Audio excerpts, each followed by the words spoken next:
Bienvenue sur la chaîne Wrestling Love. On se retrouve aujourd'hui pour une toute nouvelle vidéo. C'est une vidéo, alors où tout d'abord je vais faire la review du dernier show DDT qui a eu lieu, donc DDT New Year Dramatic Itabashi Series 2021. C'est un show qui a été diffusé le 3 février sur Wrestle Universe. Et ensuite, je vais parler un peu de New Japan, puisque après avoir fait mes pronos de New Beginning in Nagoya il y a un peu plus d'une semaine, je vais désormais faire mes pronos de New Beginning in Hiroshima, donc les jours 1 et 2 qui se dérouleront le 10 et le 11 février. C'est une succession de deux gros shows de New Japan, où d'ailleurs le deuxième jour se clôturera par un match de championnat avec WGP Heavyweight et Intercontinental. On a tendance à l'oublier, le titre intercontinental. Et il va même peut-être disparaître après ce match. Mais on en parlera en temps venu. Donc, puisqu'on va commencer par reviewer le show DDT New Year Dramatic Itabashi Series 2021. Donc, globalement, le show, il n'y a pas un contre 1, voilà, c'est que du tag, un freeway en opener, mais sinon, c'est que du tag. Voilà, que du tag. C'est un show qui est censé préparer leur gros show du 14 février, avec le Akiyama Endo en main event et le Ueno Sakaguchi pour le titre Universal. Voilà, c'est juste un show, encore une fois, un show de transition, comme j'avais fait la review de DDT Dramatic January Special, qui s'est déroulé le 28 janvier, il n'y a pas longtemps. Et encore une fois, c'était un show de transition également, et là, c'en est un autre. Et donc, du coup, on va commencer sans plus attendre avec l'opener. L'opener, c'est un freeway, donc Toru Owashi contre Anthony Honda contre Eigo Nakamura. Victoire de Toru Owashi au bout de 8 minutes 30. Personnellement, j'ai vraiment bien aimé le match. C'était vraiment très drôle. Enfin, quand tu vois les trois noms, tu sais que ça va être un match très comédie. Et déjà, t'as Toru Owashi qui arrive. Franchement, son theme song de Toru Owashi, c'est un plaisir. Franchement, je vous conseille d'aller écouter le theme song de Toru Owashi. C'est extrêmement drôle. C'est extrêmement drôle.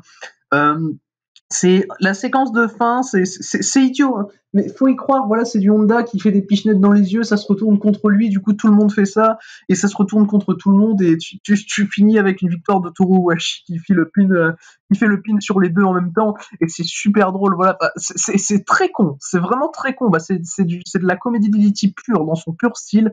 Mais franchement, moi j'ai vraiment ri, j'ai mis 3,25. J'ai juste trouvé ça super drôle. C'est dire que 8 minutes 30, mais tu ris quasiment tout le long. Donc voilà, super, ça marche avec moi. Si vous adhérez au délire comédie DDT, c'est pour vous, il n'y a aucun souci, c'était extrêmement drôle. On va pouvoir passer maintenant, après la victoire de Toru Owashi dans ce freeway, à un six-man tag team match. Le six-man tag team match, c'était Matt Foley, Nobuhiro Shimatani et Yuji Ino contre Chris Brooks, Toi Kojima et Yusuke Okada. C'est une victoire en 12 minutes 30 de Damnation, donc Matt Foley, Nobuhiro Shimatani et Yuji Ino.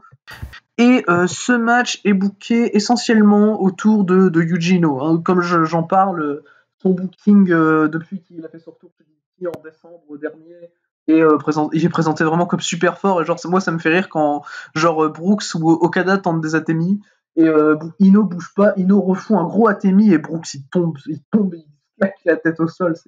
C'est franchement fantastique. Moi, ça me fait rire. Voilà, il y avait un peu de comédie évidemment avec Matt Foley. Enfin voilà, ça restait très cool.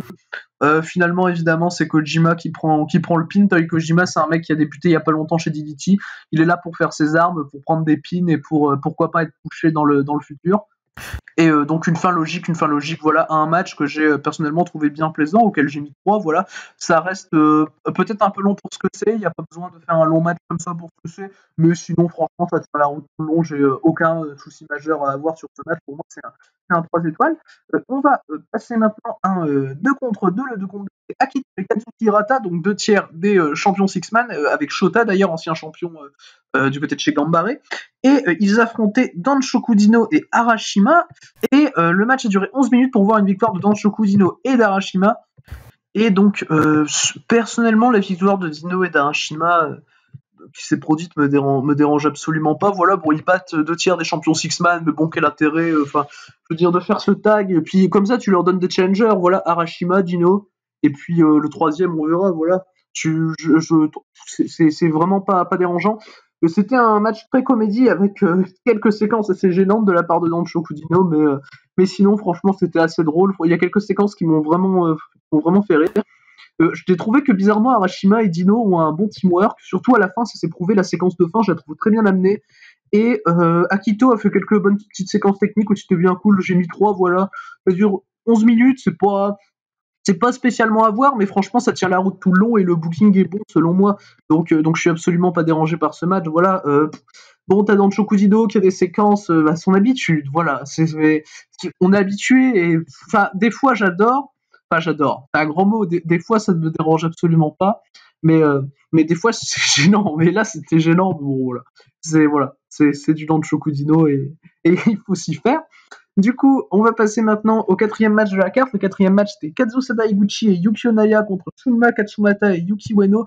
Le match a duré un peu plus de 10 minutes pour voir une victoire d'Higuchi et de Naya, qui est franchement, le match, c'est un bon tag. Voilà, mais c'est pas intéressant. En fait, pour moi, c'est le moins bon match du show. C'était pas spécialement intéressant. Ça reste bon, voilà. Ça reste bon. L'équipe Higuchi-Naya, pour moi, est un peu sloppy en tant que team, en tout cas, parce que les deux, Higuchi est génial en solo ou en tag avec Sakaguchi, Akai, voilà.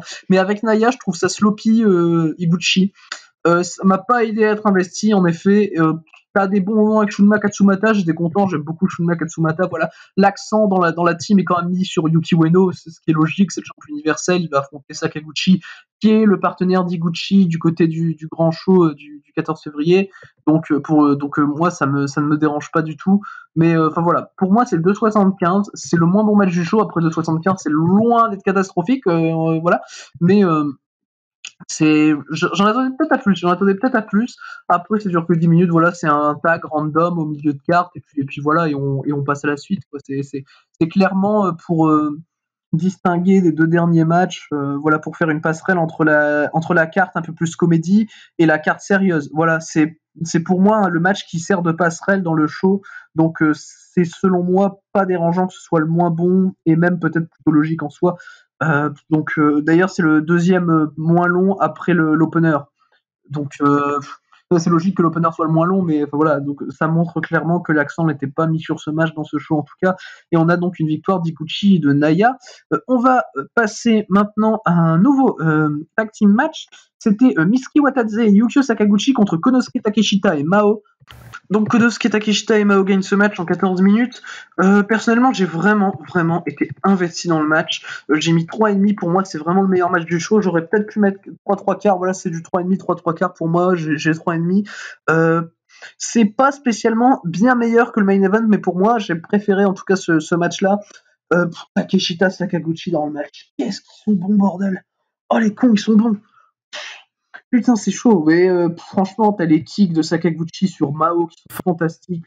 Sakaguchi fait vraiment une grosse perf, même Mizuki Watadze en soi, j'en parle pas, mais Mitsuki Watadze fait une bonne performance, même si la story du match, c'est pas sur lui, qui est plutôt logique, vu sa place dans la carte, vu son utilisation habituelle, vu le peu de storyline dont il est membre. Mais voilà, franchement, il fait une bonne performance pour quelqu'un qui était pas dans la story du match et pas sur lequel on n'a pas mis l'accent. Et le match build très bien Sakaguchi pour le titre universel de Ueno. Même si c'est Takeshita et Mao qui gagnent, moi ça me dérange pas parce que Sakaguchi est montré très fort pendant le match.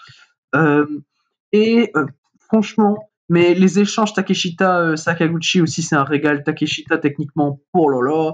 Et Strike, on n'en parle pas, mais franchement, il est génial. Et donc voilà, de toute façon, clairement, Takeshita, c'est un de mes catcheurs préférés chez DDG, et même tout court en soi, Takeshita. Et franchement, il montre que c'est pas pour rien, que le mec est super, et clairement, meilleur match du show, en tout cas le match que je conseille le plus. Et on va pouvoir désormais passer au main event du show. Le main event du show, c'était un 6-man tag team match. Nous avions Hideki Okatani, Jun Akiyama et Makoto Oishi contre Daisuke Sasaki, Soma Takao et le champion KOD Openweight Tetsuya Endo. Donc, comme vous le voyez, on a un face-off entre Akiyama et Endo avant leur match de championnat KOD Openweight du 14. Bon, on en a déjà eu avant, hein, ça c'est pas le souci, mais j'ai trouvé celui-là particulièrement intéressant, personnellement. Les séquences entre les deux étaient vraiment super, j'ai trouvé. C'est Takao qui perd le match, c'est Akiyama qui fait le tomber sur Takao, j'ai trouvé ça génial. Akiyama prend la win, et Takao n'est absolument pas décrédibilisé. C'est franchement, Okatani, tu le mets dans le main event aussi. Je voudrais parler d'Eki Okatani, qui est quand même un très jeune catcheur, qui est depuis pas si longtemps que ça chez DDT. Et le mec, tu le mets dans le main event. C'est vraiment pas une décision qui arrive souvent, mais ça l'aide vraiment à grandir en tant que catcheur. Et moi, je trouve ça super. Je veux dire, tu le mets dans le ring avec des mecs comme Endo, Akiyama, voilà.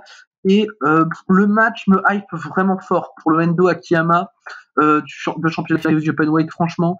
Et de toute façon, comme je l'ai dit, et je le dirai quand je ferai la preview du show DDT dans une prochaine vidéo, le Endo Akiyama, ça me hype à mort, et que ce soit l'un ou l'autre qui gagne, franchement, je m'en fous. Voilà, clairement. Mais clairement, ce main event était super. Voilà, t'as une victoire de Junretsu qui est vraiment logique pour finir de builder ton challenger Akiyama, même si Akiyama, on le présente plus. Enfin, je veux dire, il n'y a pas besoin de le builder spécialement, mais quand même un minimum de build-up, tu vois, pour le match. Et Akiyama qui bat Takao, moi je trouve ça logique, ça me dérange absolument pas. Euh, et Endo dans le match, c'est fantastique. Voilà, tu le vois pas des masses comme tu peux le voir d'habitude chez DDT dans des tags où tu vois surtout Endo. Là non, là il était un peu plus en retrait que d'habitude, mais dès qu'il était dans le ring avec Akiyama, c'était super, moi, clairement, voilà. Et en tout cas, moi j'ai mis 3,5 à ce match, donc mon deuxième match préféré du show. Donc voilà pour ce show DDT New Year Dramatic Itabashi Series 2021. Le show était vraiment bon. Franchement, pour un show de transition, encore une fois, c'était vraiment super. J'ai bien apprécié tout le show. Ce qu'il faut voir pour moi, c'est les deux derniers matchs. Ce qu'il y a avant, c'est pas spécialement intéressant. Voilà, surtout si vous aimez pas le style comédie de chez DDT. Enfin voilà, franchement, faut voir les deux derniers matchs. Les deux derniers matchs étaient très très cool. C'est deux bons 3,5. Et je les conseille, surtout l'avant-dernier, le Takeshita Emao contre Watadze et Sakaguchi, qui est mon match du show personnellement. On va pouvoir passer désormais après DDT à New Japan Pro Wrestling, et on va donc pronostiquer The New Beginning in Hiroshima. On va commencer tout de suite avec le jour 1.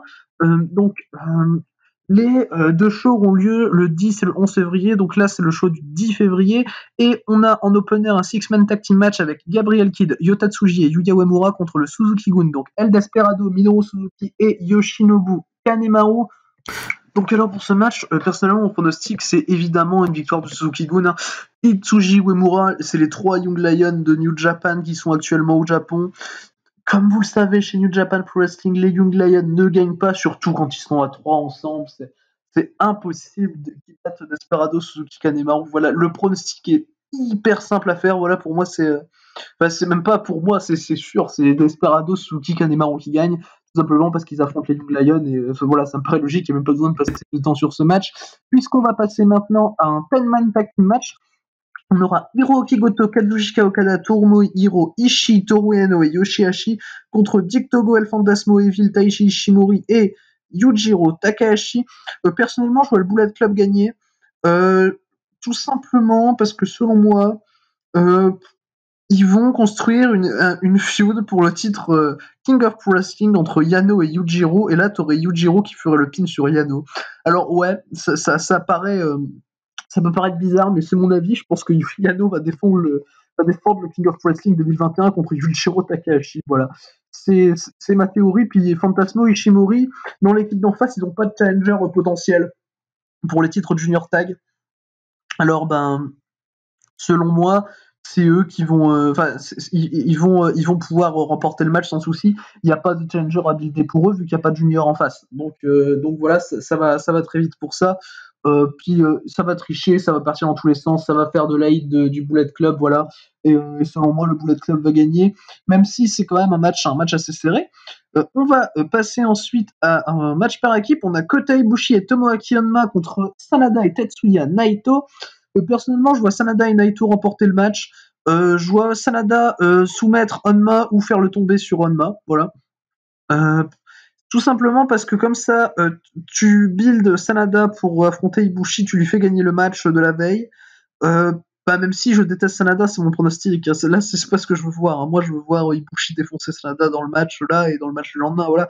Mais bon. Mais voilà, moi, je pense que Sanada va gagner ce match-là. Puis en plus, t'as Naito. Naito, tu lui fais pas directement pin Tomoaki Honma vu qu'ils sont en rivalité, qu'ils vont avoir un singles match. Voilà quoi.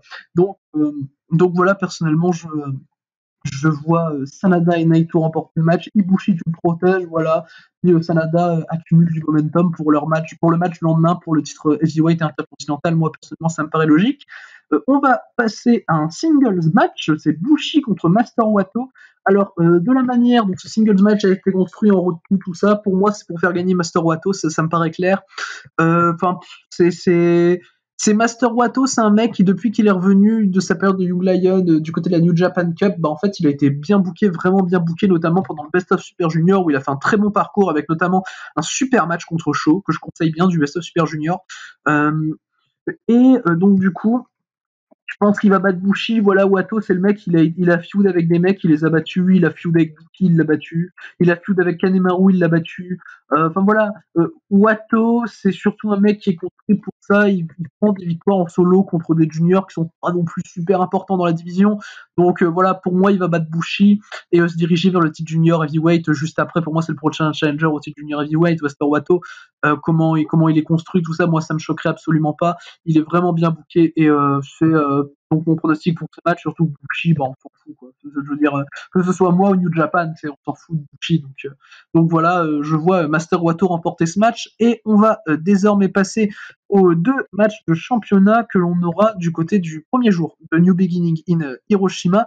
On commence avec le match pour les championnats tag team. Les Guerrillas of Destiny vont défendre les titres contre Taichi et Zack Sabre Jr., donc les Dangerous Takers. Donc c'est, comme vous pouvez le constater, un rematch de Wrestle Kingdom. C'est la première défense de titre des Guerrillas of Destiny.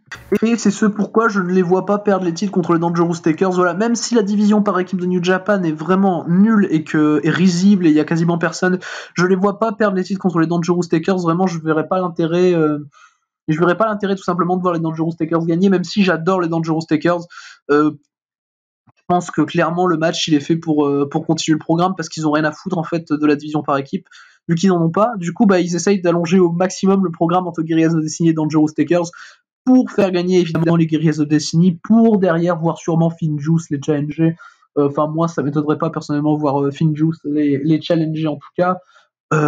C'est à moins que tu mettes LIG, que tu fasses une équipe avec LIG, je sais pas, moi, tu mets, je sais pas, Shingo et Sanada, pourquoi pas. Enfin, voilà. Mais je pense que de toute façon, c'est pour patienter un peu avec le règne des Guerrillas of Destiny.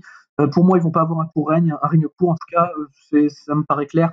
Et donc, du coup, je les vois malheureusement battre les Dangerous Takers pour conserver leur titre, probablement le main event du show. Le main event du show, puisque le main event sera un match pour le titre Junior Heavyweight.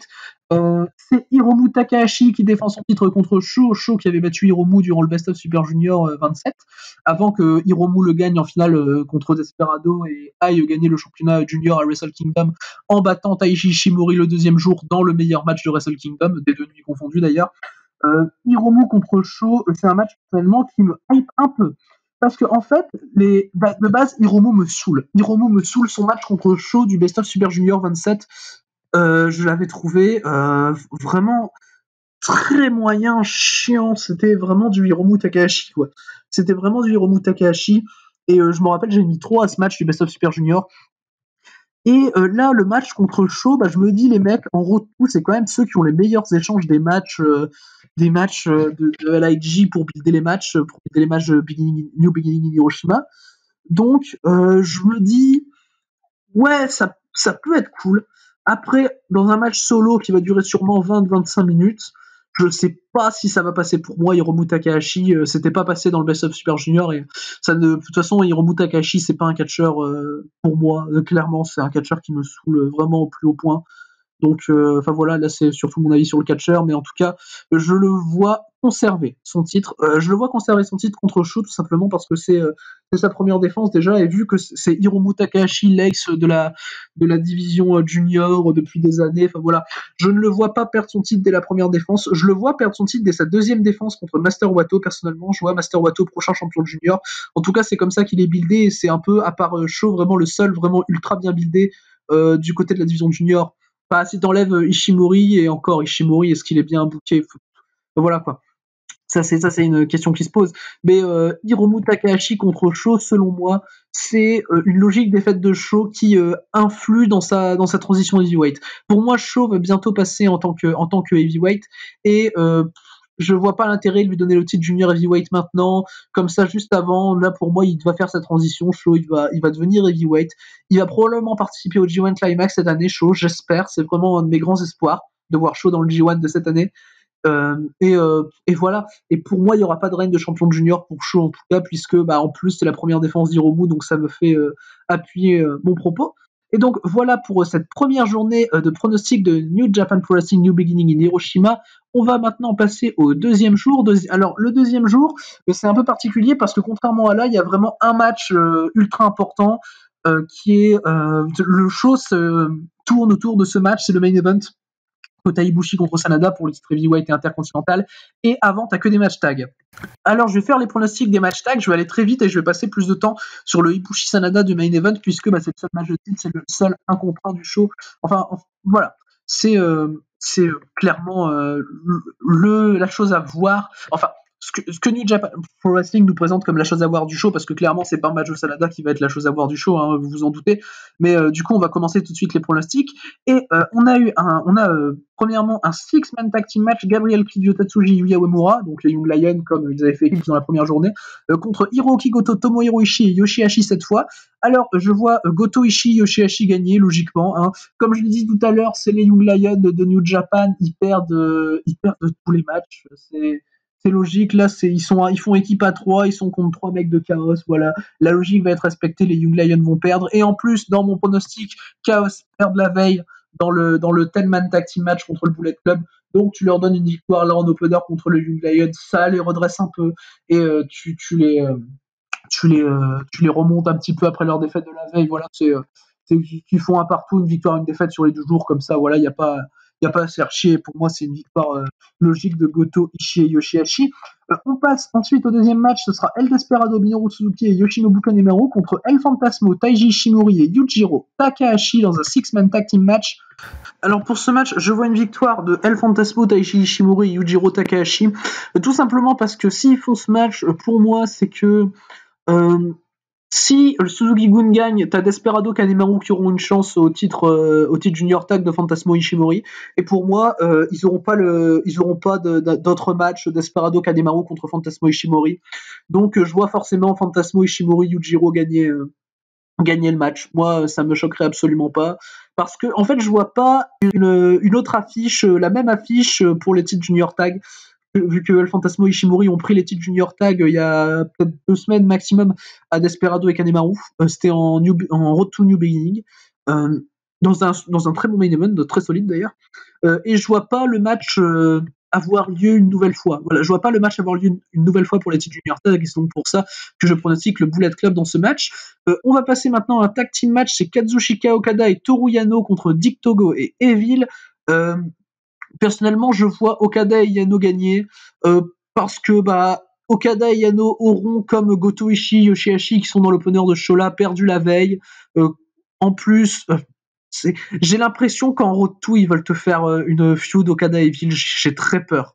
J'ai très peur de qu'ils fassent une feud Okada et Evil, voilà. Et puis Dick Togo, clairement dans le booking, ils s'en foutent un peu.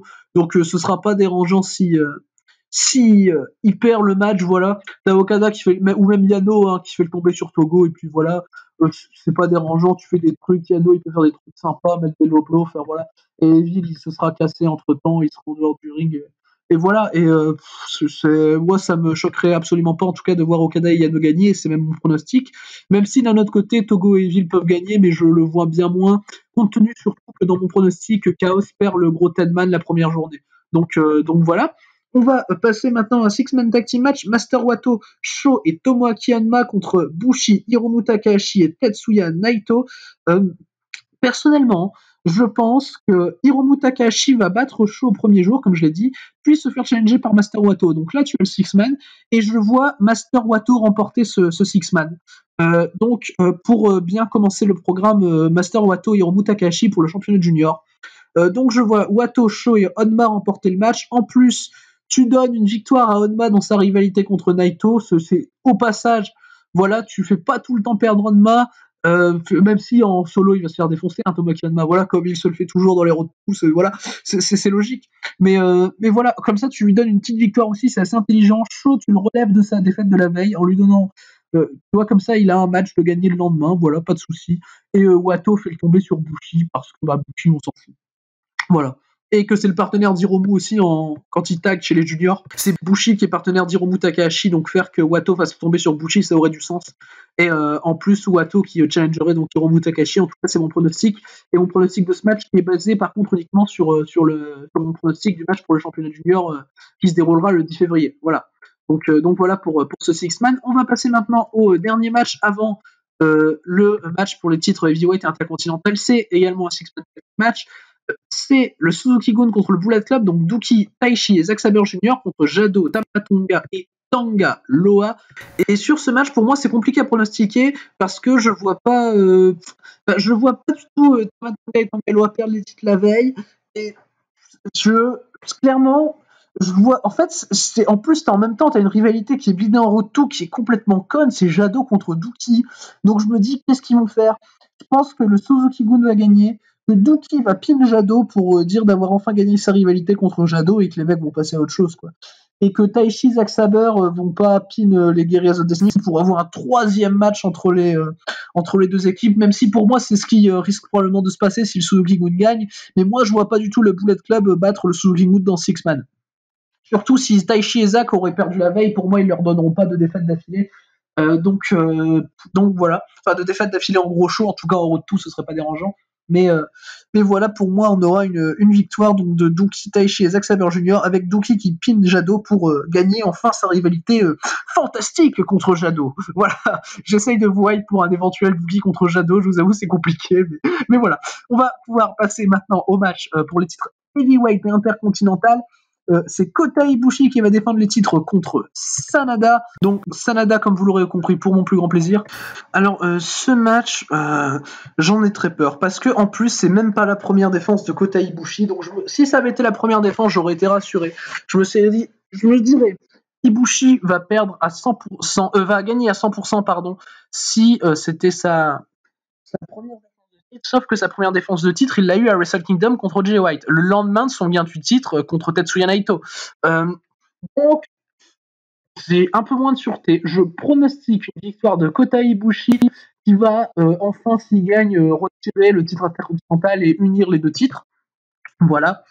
Tandis que si Sanada gagne, les deux titres restent séparés, ce que je trouverais complètement con. Étant donné que le champion est le même pour les deux titres, toujours, voilà. Depuis que Tetsuya Naito les a gagnés à 2 en main event de Wrestle Kingdom 14 contre Yushika Okada. Donc voilà, pour moi, c'est parce que New Japan veut retirer le titre intercontinental, veut unir les deux titres, les unifier, veut n'en faire qu'une ceinture. Donc ils font gagner Kota Ibushi et voilà. Et en plus, je vois pas en quoi Sanada mérite sa chance. Ibushi l'avait battu pour gagner le climax. Enfin voilà. C'est assez compliqué. Sanada en main event, on s'attend à une purge évidemment parce que bon, Sanada est nul. Enfin voilà, c'est un secret pour personne. Mais Ibushi contre Sanada, en tout cas, j'ai pas envie de voir. Pour moi, Ibushi va gagner. Je suis pas sûr à 100%. Honnêtement, ils sont capables de faire gagner Sanada vu que c'est pas la première défense d'Ibushi. Mais je suis quand même assez confiant sur côté Ibushi. Pour moi, il va ressortir. En tout cas, pour moi, il sera champion au moins jusque la post-New Japan Cup. Peut-être que le vainqueur de la New Japan Cup va le battre, mais pour moi, là, il sera champion jusqu'à la post-New Japan Cup Kota Ibushi. Donc, ça me paraît logique qu'il batte Sanada. La New Japan Cup, ce sera en mars. Le challenge sera probablement en avril, voilà. Mais donc, du coup, pour ce Ibushi Sanada, je pense que c'est même pas la chose avec laquelle tu as le plus de choses à raconter, quoi. Donc ça risque d'être compliqué. Voilà, je suis pas du tout hype par le match, hein, clairement. C'est main event Sanada, ça va être plus de 30 minutes. Voilà, Sanada, je veux dire, bon, c'est marrant 2 minutes, quoi. C'est pas en main event, pas dans un match pour le titre world, quoi. C'est bon, faut s'arrêter 2 minutes, quoi. Le mec a eu plus de chance au titre world que Zack Sabre Jr. Il y a un moment, faut se demander le problème là dans la fête, quoi. C'est vraiment désolant en tout cas de voir Sanada dans le main event de ce show. Mais en tous les cas, je pronostique Kota Ibushi, donc c'est assez rassurant quand même. Voilà, c'est assez rassurant quand même si je suis pas à 100% pour Kota Ibushi, pour que Kota Ibushi remporte le match, en tout cas, même si je suis à 100% derrière Kota Ibushi pour qu'il le remporte. Voilà. Mais du coup, voilà pour ce match, il n'y a pas nécessairement une montagne de choses à dire dessus. En tout cas, en fait, c'est une défense qui a trop peu été racontée, comme ils l'ont trop peu raconté en road to. Même hors des road to, à leur finale du climax, et puis c'est tout, quoi. Donc c'est assez compliqué de dénoncer le storytelling de ce match qui qui va probablement être assez vide, je pense d'ailleurs. Voilà, encore plus de peur, encore plus de sel pour New Japan. Mais dans tous les cas, du coup, c'est tout pour ces pronostics de la deuxième journée de New Japan Pro Wrestling de New Beginning in Hiroshima. Donc les choses dérouleront, comme j'ai dit un peu plus tôt, le 10 et le 11 février. Je ferai la review des deux shows en même temps. Je fais une review des deux shows, voilà. Et donc d'ici les prochaines vidéos, je vous dis à la prochaine.